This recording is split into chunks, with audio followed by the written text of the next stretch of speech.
clearly from that report, we can tell the extent of the flooding, the challenge there, and the plight of the victims. But what are the identifiable causes, and how can we solve the issue of perennial flooding in the northern part of the country? We're going to speak to the head of a flood mitigation task force, and he's going to help us with some insight on what the challenges really are with the issue of perennial flooding in the northern part of the country. Hello and welcome to the Citi Newsroom, sir. Thank you very much. Grateful.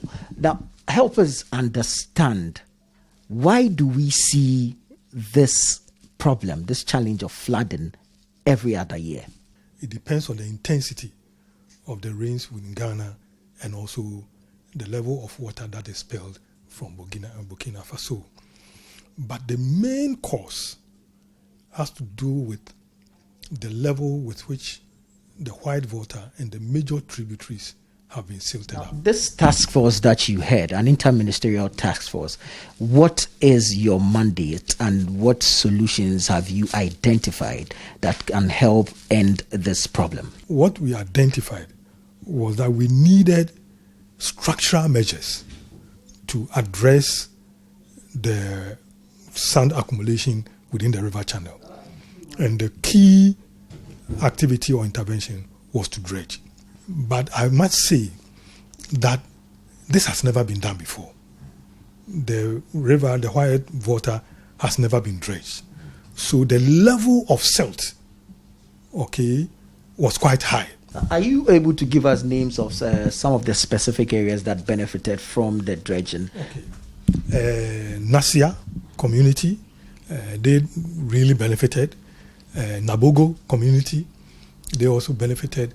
And then Yagaba Kubori area, they also benefited. The silting has been going on for, correct me if I'm wrong, about a year now.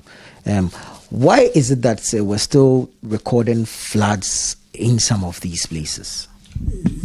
Last year's floods, the areas that we tackled, this year, even though there were floods, there was no destruction of farmlands and property and life.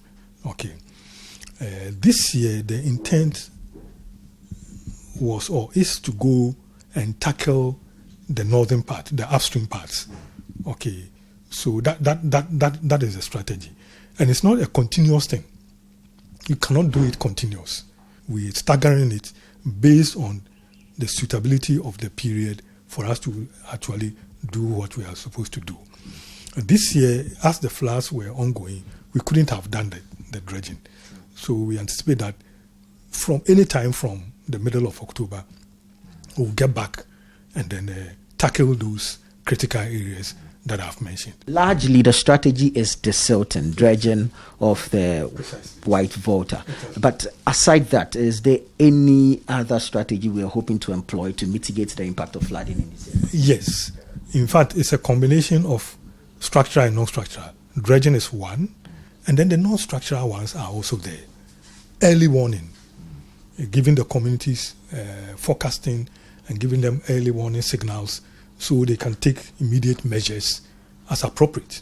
Is it advisable to have residents along these areas relocate? Our view is to, as it were, sensitize the public and also as we engage them in terms of the do's and don'ts and how they can actually relocate, assuming that the floods are imminent.